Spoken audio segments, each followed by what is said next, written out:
Hechos capítulo 8, versículos del 1 al 3. Estamos viendo una enseñanza expositiva del libro de Hechos. El día de hoy vamos a estar viendo el error más grande de los apóstoles y de la iglesia primitiva y qué hizo Dios para despertarlos. Hechos capítulo 8, todos juntos hasta el versículo 3. Y Saulo consentía en su muerte. En aquel día hubo una gran persecución contra la iglesia que estaba en Jerusalén, y todos fueron esparcidos por las tierras de Judea y de Samaria, salvo los apóstoles.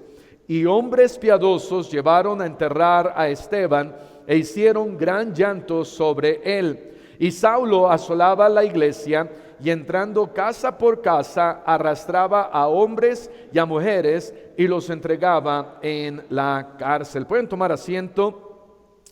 Y la palabra de Dios nos habla acerca de Saulo consentía en su muerte.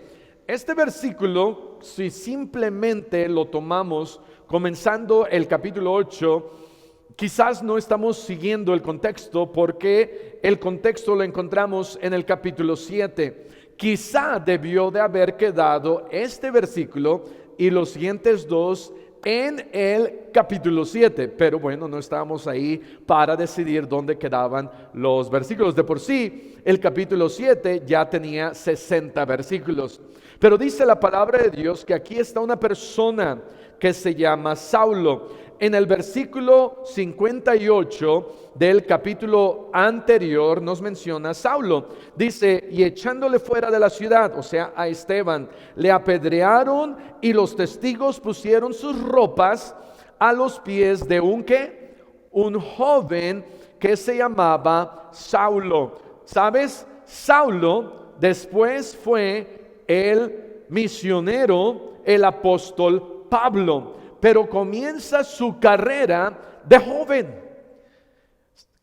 ¿Cuántos de nosotros quizá nos estamos esperando para hacer algo por Dios, pero nos estamos esperando a cumplir 30, 40, 50 años? Aquí está Saulo sirviendo al mundo, a los sacerdotes, al Sanedrín, al concilio, y lo está haciendo de joven. Él tiene un propósito en su vida.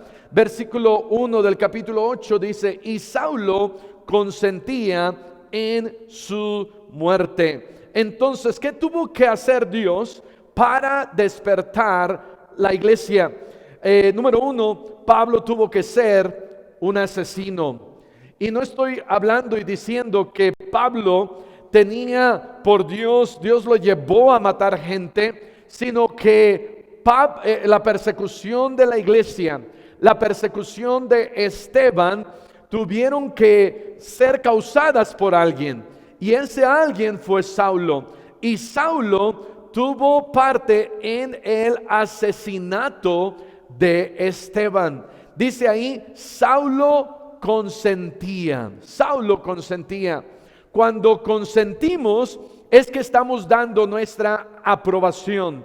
Cuando consentimos es que estamos, cualquiera cosa que se está haciendo, sea buena o mala, estamos nosotros dando nuestro voto de aprobación. A propósito, jóvenes, cuando tú estás con otro grupo de jóvenes o con un grupo de jóvenes y esos jóvenes están ahí contigo y tú estás viendo que están haciendo mal y no estás o huyendo o llamándoles la atención, tú estás participando, estás consintiendo. Allá en Proverbios dice la Biblia, hey, no consientas, no te dejes engañar por otros jóvenes. De tal manera que Pablo estaba consintiendo. Él estaba diciendo, yo estoy de acuerdo con la muerte de Esteban. Él estaba dirigiendo esta persecución para que se matara a Esteban. Vean lo que dice Hechos capítulo 22. Hechos capítulo 22 en el versículo 19. Hechos capítulo 22 en el versículo 29. El versículo que mencioné de Proverbios es Proverbios 1:10. Hijo mío, si los pecadores te quisieran engañar, no consientas. No consientas, no estés de acuerdo, apártate o habla y di algo. Hechos 22:19 dice, yo dije, Señor, ellos saben que yo encarcelaba y azotaba en todas las sinagogas a los que creían en ti. Y cuando se derramaba la sangre de Esteban, tu testigo, yo mismo también estaba presente y consentía en su muerte y guardaba las ropas de los que le mataban. Pablo está hablando de su testimonio y él está diciendo, ustedes saben que yo encarcelaba, yo azotaba, yo consentía. Versículo 20 dice acá, consentía en su muerte y guardaba las ropas de los que le mataban.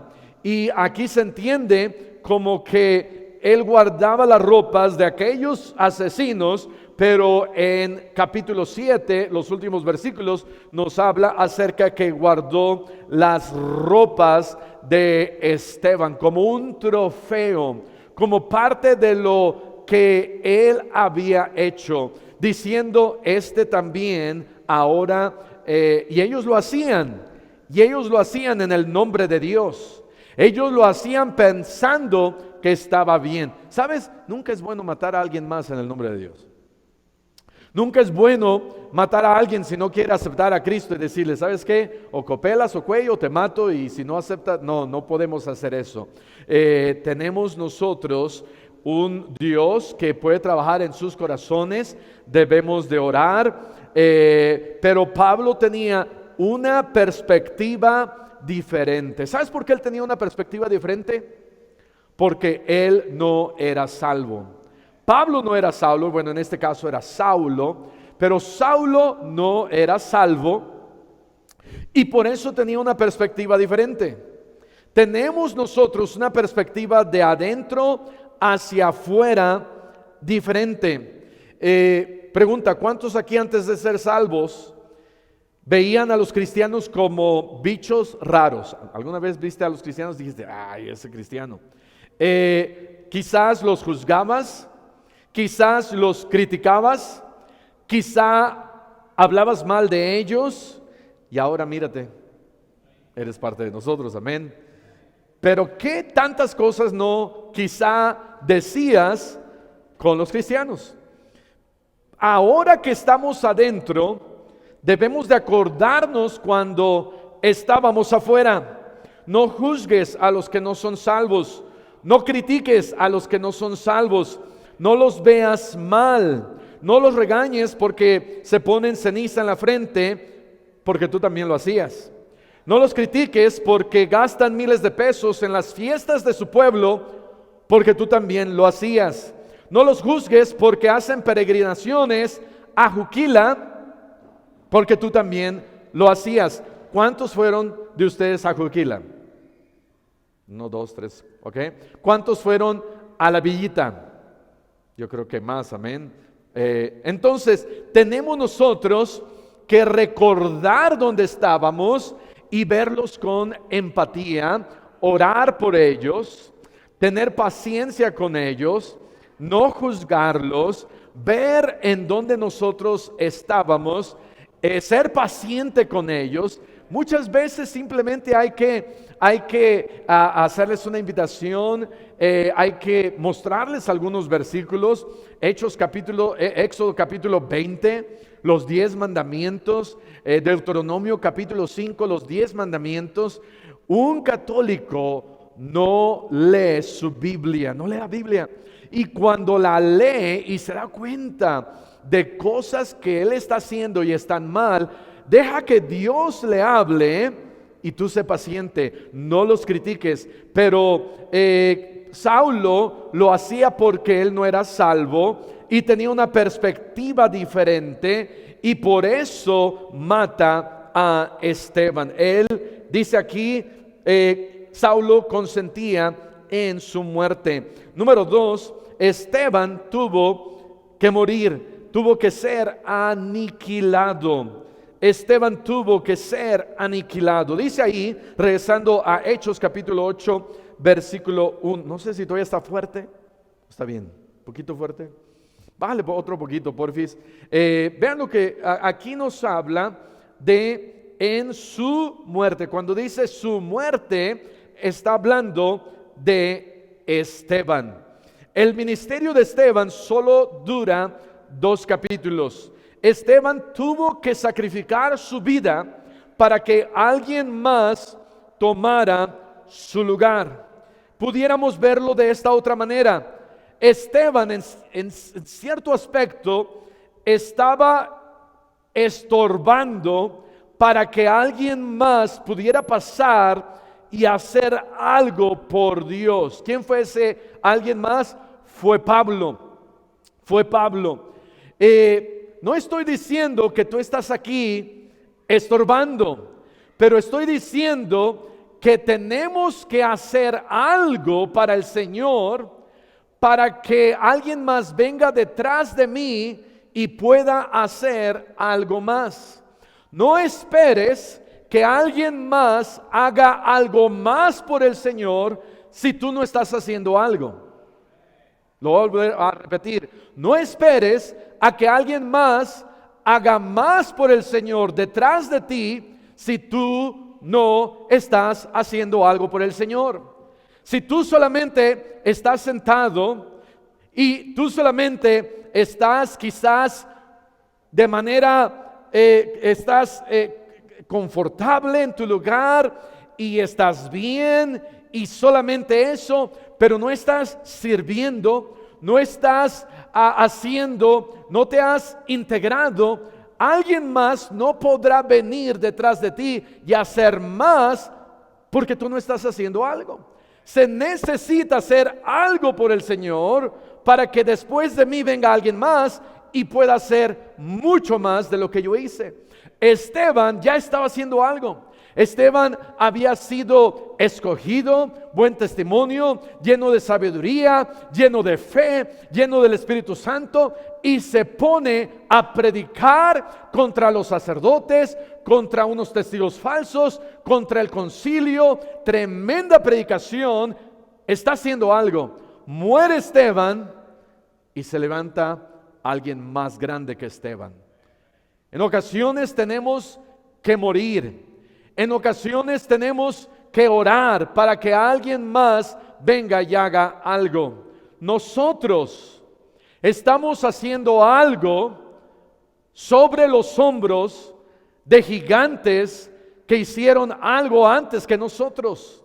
El fruto que estamos viendo en nuestro país, el fruto que estamos viendo en otros lugares, el evangelio recorriendo ciudades, el evangelio recorriendo estados, el evangelio recorriendo países y enviando misioneros, es fruto de gigantes en el Señor que comenzaron a hacer algo, y tú y yo simplemente estamos parados en los hombros de esos gigantes. Y pareciera, wow, mira lo que estamos haciendo. Sí, pero hubo alguien que lo tuvo que hacer primero, que tuvo que abrir tierra, que tuvo que haber muerto, que tuvo que haber sacrificado su vida para que tú y yo podamos ver lo que ahora estamos viendo.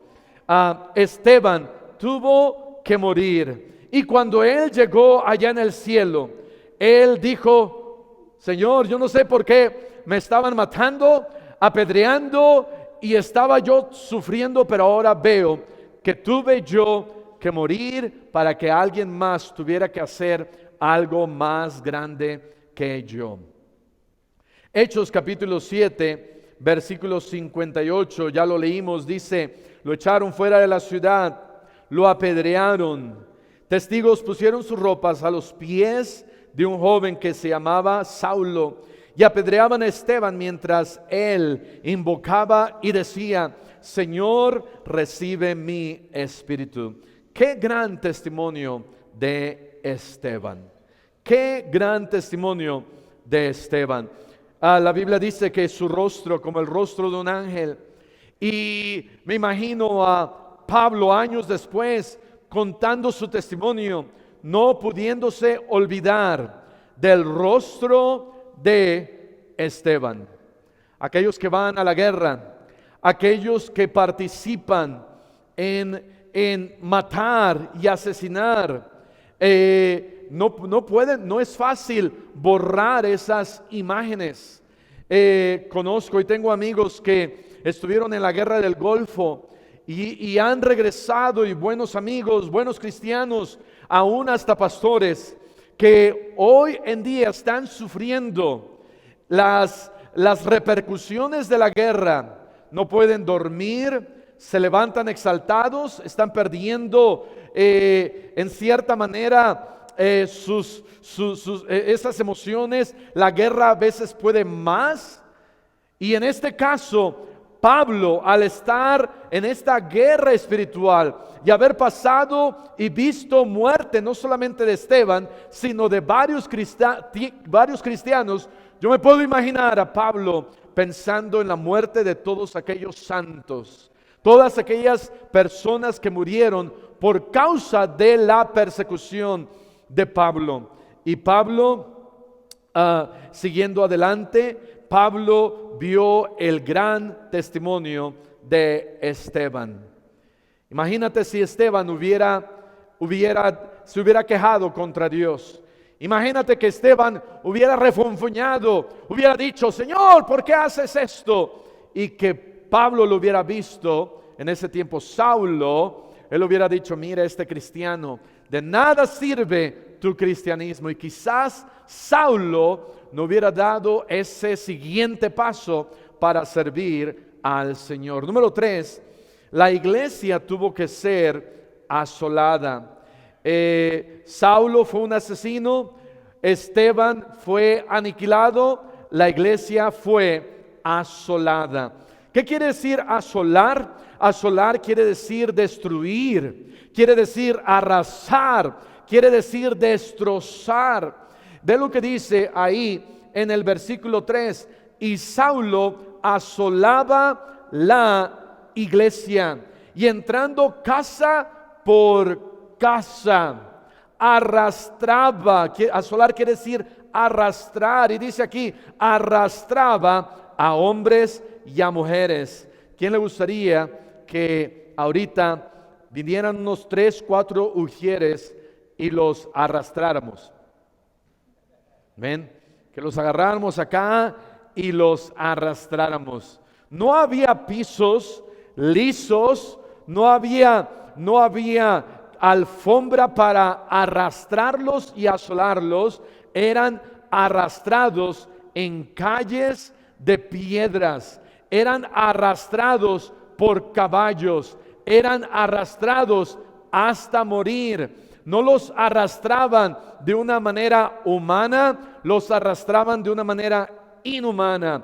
Los apedreaban, los arrastraban. ¿Quién hacía esto? Lo hacía Saulo. Saulo, dice ahí, hacía esto y arrastraba a hombres. ¿Solamente a hombres? No, a mujeres también. ¿Cuántas de ustedes, hermanas, les gustaría que las arrastraran?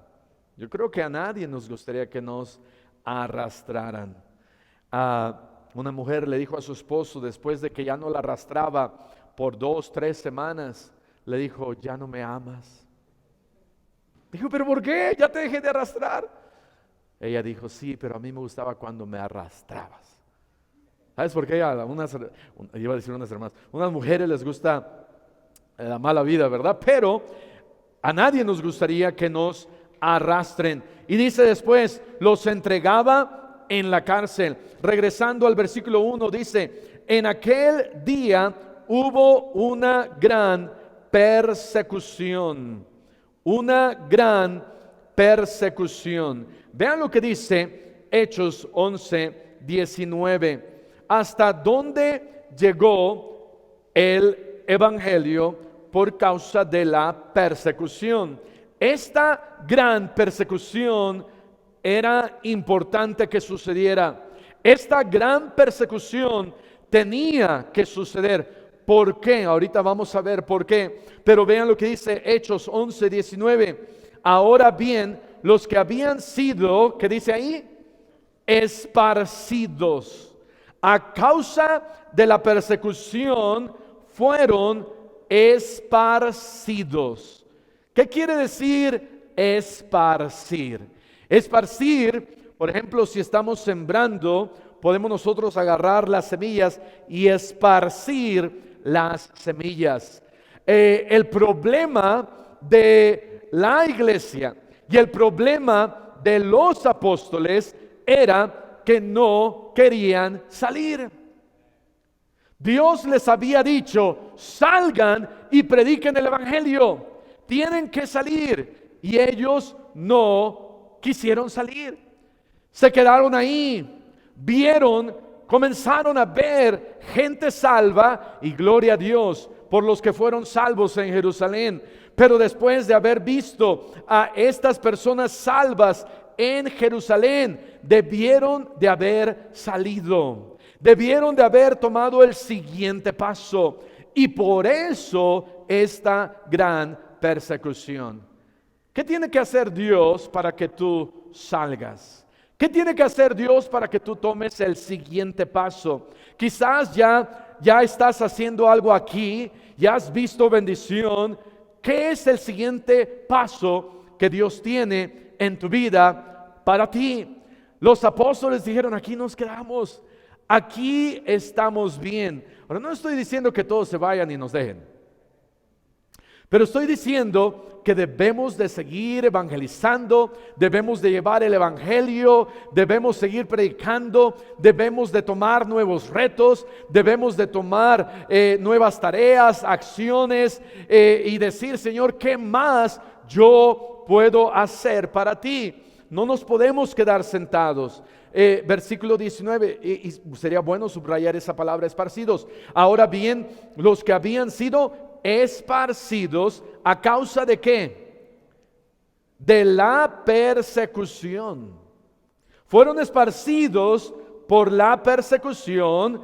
Y luego dice que hubo con motivo ¿de quién?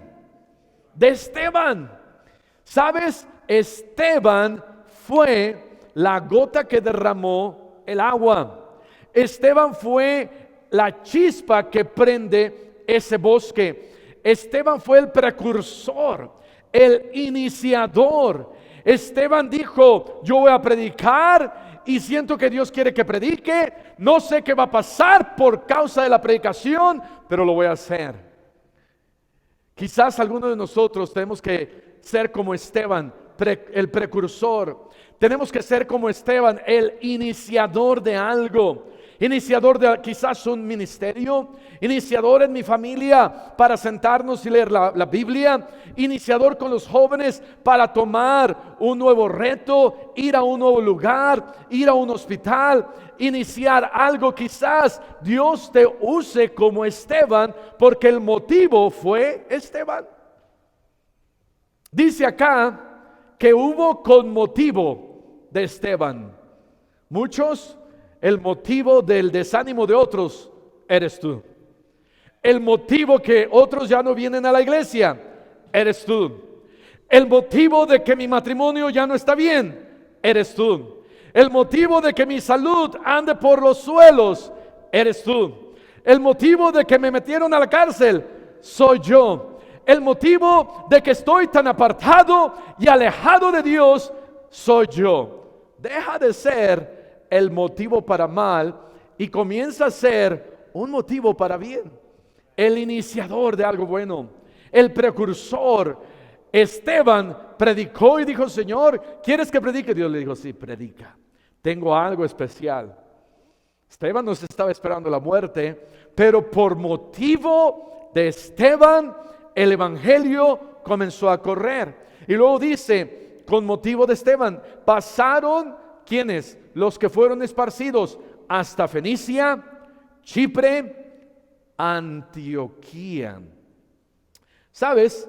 Fenicia, Chipre y Antioquía no son parte de Jerusalén, de toda Judea y de Samaria, pero son parte de toda la tierra. Otra vez, Fenicia, Chipre, Antioquía no son parte de Hechos 1:8. Hechos 1:8 dice la Biblia: pero recibiréis poder cuando haya venido sobre vosotros el Espíritu Santo, y me seréis testigos. ¿Dónde? En Jerusalén, en toda Judea. Jerusalén es nuestra ciudad, nuestra comunidad. En toda Judea, Jerusalén estaba dentro de Judea. El reino del sur, el reino de Judá, capital Jerusalén. Y luego Jesús les dijo: en Samaria. Samaria era la capital de Israel, del reino del norte. No se llevaban muy bien, pero Jesús les dijo: yo quiero que el evangelio llegue también a Samaria. Y también quiero que llegue al resto del mundo, incluyendo a Fenicia, incluyendo a Chipre, una isla, incluyendo a Antioquía, que era parte de Siria. De tal manera que Fenicia, Chipre, Antioquía escucharon el evangelio por motivo de Esteban. Esteban fue el precursor. Y dice: pasaron hasta Fenicia, Chipre y Antioquía, y estamos en Hechos 11:19, no hablando a nadie la palabra, sino solo a los judíos. Pero había entre ellos unos varones de Chipre y de Cirene, los cuales cuando entraron en Antioquía, hablaron también a los griegos, anunciando el evangelio del Señor Jesús. ¿Qué anunciaron? El evangelio del Señor Jesús. No anunciaron qué tan grande era Esteban. No anunciaron la muerte de Esteban. No hablaron de Esteban. Hablaron del evangelio de Jesús. Versículo 21. Y la mano del Señor estaba con ellos, y gran número creyó y al Señor. ¿En dónde? En Antioquía. ¿Por causa de quién? Por causa de Esteban. Pregunta: ¿valió la pena la muerte de Esteban? Sí. La muerte de Esteban valió la pena. Ya iba a decir algo sarcástico. Me refreno. Si quieres ser un instrumento útil en las manos de Dios, debes estar dispuesto a ser moldeado por Él. Ellos tuvieron que pasar una gran persecución. A veces no sabemos por la gran persecución que tú y yo tenemos que pasar, pero muchas veces tenemos que pasar por una gran dificultad, por una gran tribulación, por algo muy difícil, para que Dios comience a hacer algo en nuestras vidas. Es muy raro ver que Dios hace algo en la vida de alguien más sin que esa persona primero no haya pasado por una gran persecución o dificultad en su vida. La iglesia tuvo que ser perseguida para que el evangelio saliera de Jerusalén. Hubo una gran persecución. Dice la Biblia en Mateo 5:10. Vamos a ir a Mateo capítulo 5, versículo 10.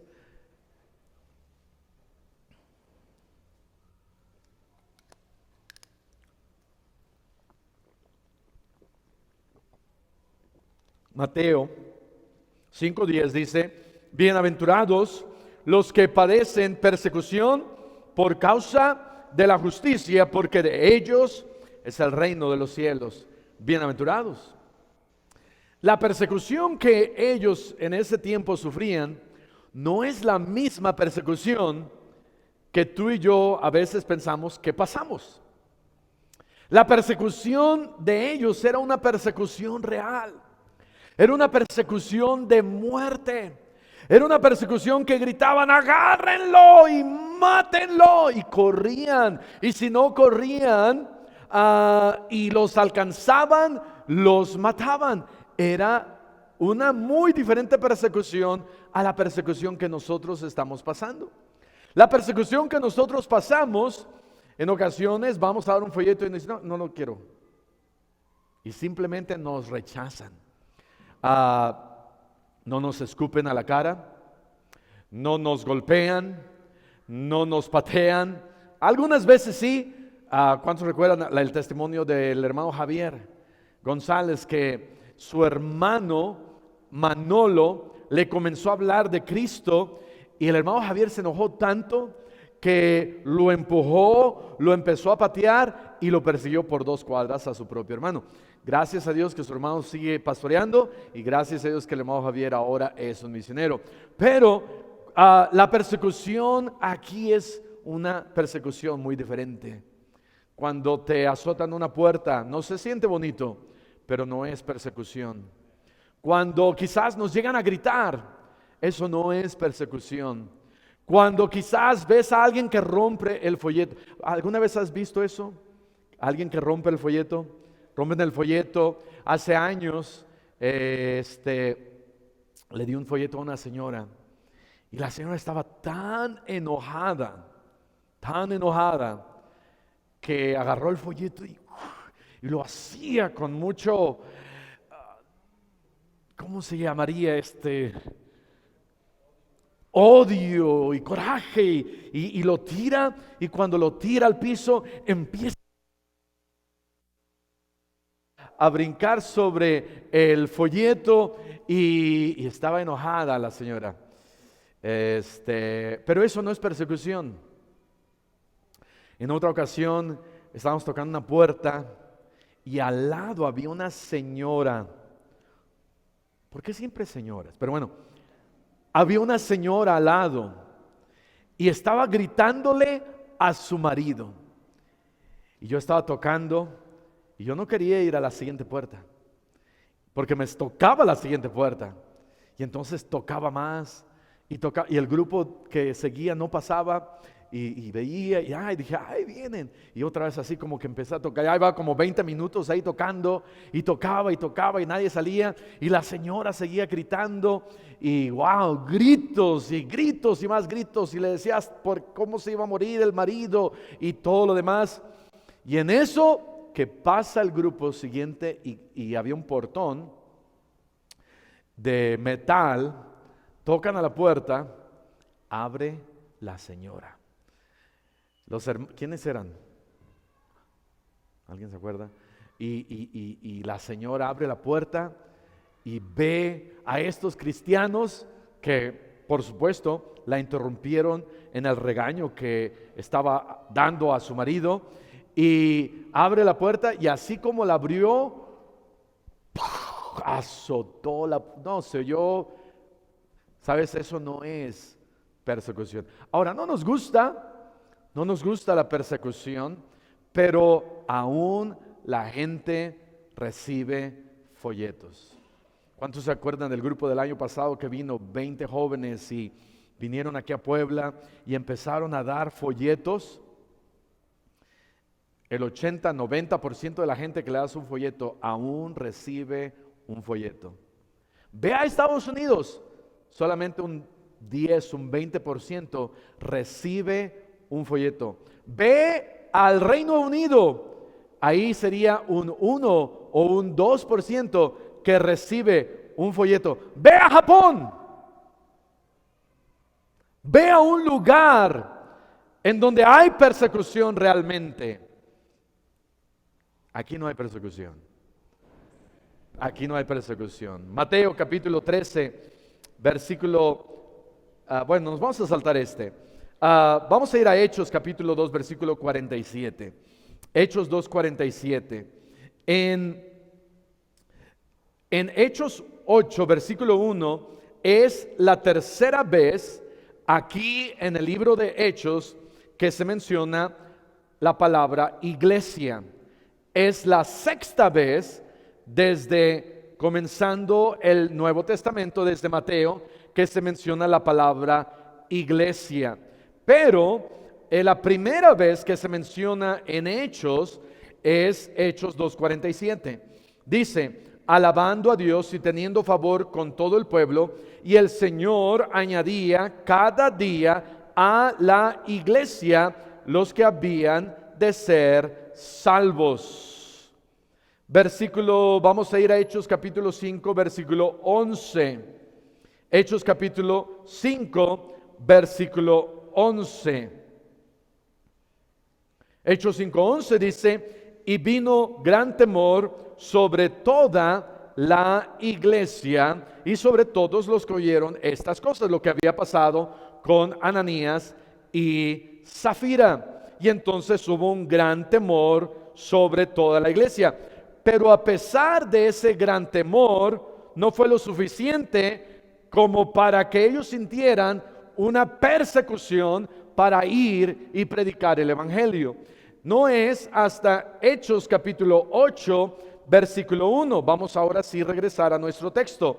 Hechos 8:1, en donde dice: Saulo consentía en su muerte. En aquel día hubo una gran persecución contra la iglesia. ¿Contra quién? Contra la iglesia. Dice: las puertas del Hades no prevalecerán contra la iglesia, contra ella. Está hablando acerca de la iglesia. ¿Por qué? Porque la iglesia, y aquí es una iglesia local, no fue una iglesia universal.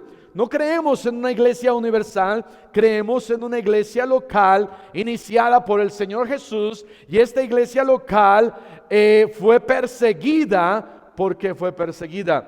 Porque tenían que salir, pero aquí podemos ver que desde la iglesia antigua, la iglesia neotestamentaria, comienza la persecución y aún sigue esa persecución. Pero aún así, la iglesia sigue adelante.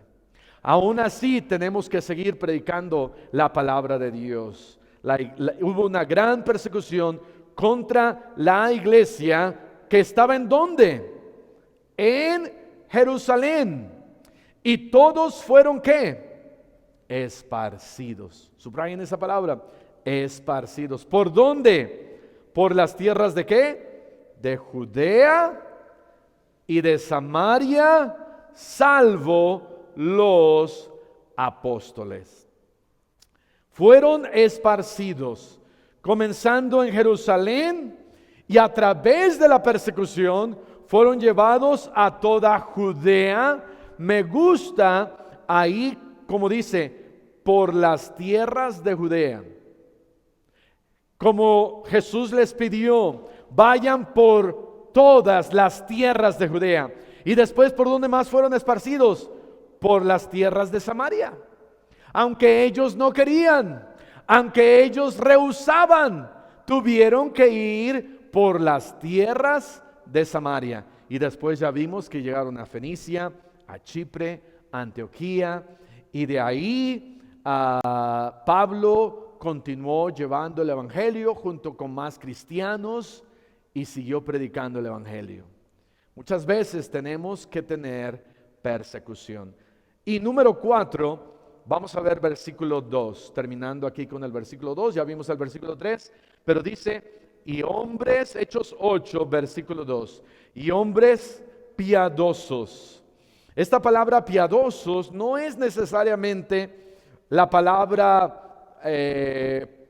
piedad, que quiere decir aquella persona que vive una vida para Dios, sino esta palabra piedad, piadosos, nos habla de hombres cautelosos, hombres buenos, reverentes hacia Dios. Y estos hombres piadosos llevaron a enterrar a Esteban e hicieron gran llanto sobre él. ¿Por qué hicieron gran llanto sobre él? ¿Cuándo se hace gran llanto sobre una persona? Cuando se le quiere mucho, cuando es apreciado, cuando es muy querido. Hicieron gran llanto sobre él. Los cristianos, número 4, tuvieron que ser afligidos. Los cristianos tuvieron que ser afligidos. A través de la muerte de Esteban, ellos se dieron cuenta de esta gran pérdida. Y a través de esto, quizás algunos de ellos dijeron, nosotros tenemos que llenar esos zapatos de Esteban. Salmo capítulo 116, versículo 15. Vamos a ir, Salmo 116, 15. Enterrar a alguien no es placentero. Esteban ahora estaba en un lugar mejor. Cuando alguien muere en Cristo, está en un mejor lugar. Allá en primera de Corintios, o segunda de Corintios, capítulo 14, ahorita lo encuentro, no, capítulo,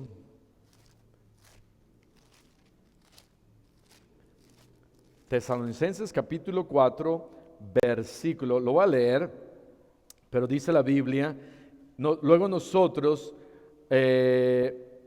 dice, los muertos en Cristo resucitarán primero, allá en 1 Tesalonicenses 4, 16. Un muerto en Cristo está en un mejor lugar. Salmo 116, 15 dice, estimada es a los ojos de Jehová la muerte de sus santos.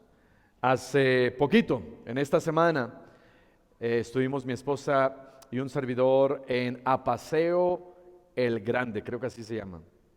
Y el otro lugar, Apaseo el Alto. Creo que estuvimos en Apaseo el Grande, y si no fue Grande, fue el Alto. Pero una hermana que había asistido aquí a nuestra iglesia aproximadamente hace 6 años, nos estaba saludando y me dijo, pastor, ¿se acuerda de mí? Y le dije, sí me acuerdo, nada más que no me acuerdo de su nombre. Y ya me dijo, pastor, soy la hermana Ivonne. ¿Cuántos se acuerdan de la hermana Ivonne, esposa de Gabriel Arcos? Y su esposo murió aquí en Puebla hace 6 años. Y cuando hicimos el funeral, prediqué en su funeral, y el pastor Garrido también estuvo en el funeral del hermano Gabriel. La hermana Ivonne estaba con una sonrisa, animando a todos los que estábamos ahí en el funeral, animando a la gente y diciéndole a la gente y bromeando y diciendo, ay Gabriel, tú me adelantaste, eso es trampa, estás en un mejor lugar y nosotros aquí, pero una buena actitud.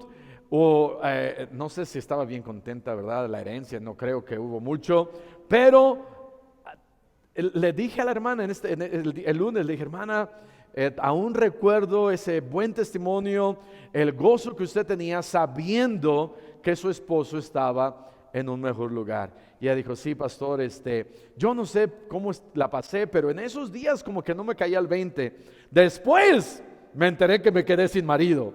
Después quería yo hacer las cosas con mis manos y mis fuerzas, y no fue hasta que le dejé todo en las manos del Señor que Dios me ayudó y Dios me ha bendecido tanto. Me estaba comentando hace más tiempo, cuando íbamos comenzando la iglesia, una hermana que asistía con nosotros, la hermana Lupita, murió, y cuando murió hicimos el funeral, sus hijos estaban ahí, y su hijo y su hija de la hermana Lupita, ellos a lo mejor de unos 35, 40 años, estaban recibiendo a todo el mundo, saludando, sonriendo, diciéndole a la gente, mi mamá está en un mejor lugar. ¿Sabes? Aquel que muere en Cristo está en un mejor lugar. Pero por supuesto, ellos, estos cristianos, tuvieron que ser afligidos. Dice la Biblia que lloraron con un gran llanto. Los hombres piadosos, los hombres cercanos, los que entendían las razones de la predicación de la palabra de Dios. Déjame hacerte una pregunta. ¿Qué estarían pensando aquellos que no venían a la iglesia, aquellos que no entendían la importancia de la predicación, aquellos que no eran fieles a las cosas del Señor. ¿Sabes lo que yo creo que estarían pensando? Yo creo que ellos estarían pensando, pues ¿para qué se pone de pie y predica el evangelio? Pues ¿para qué se pone contra los sacerdotes? Él sabía, no debió de haber hecho eso. Y muchas veces aquellos que no estamos en las cosas del Señor, en vez de ir y ayudar y apoyar, y en este caso ser parte del entierro, nos quedamos viendo, sentados, criticando, a veces hablando mal. ¿De qué lado estás tú? ¿Estás tú de aquellos que están sirviendo, predicando, sabiendo la importancia del evangelio? ¿O estás tú del otro lado criticando a aquellos que predican el evangelio, que están sirviendo al Señor, que están intentando, que están tratando de cambiar sus vidas? Los que enterraron a Esteban fueron los piadosos. Necesitamos más gente piadosa que sirve en nuestra iglesia, y que cuando somos afligidos de esta manera podamos decir: yo quiero llenar los zapatos de Esteban. Nosotros nos vamos a poner de pie y no vamos a dejar que la memoria de Esteban quede hasta aquí. Vamos a hacer algo, y tenemos que hacer algo. Amén. Vamos a cerrar nuestros ojos y vamos a orar. Padre,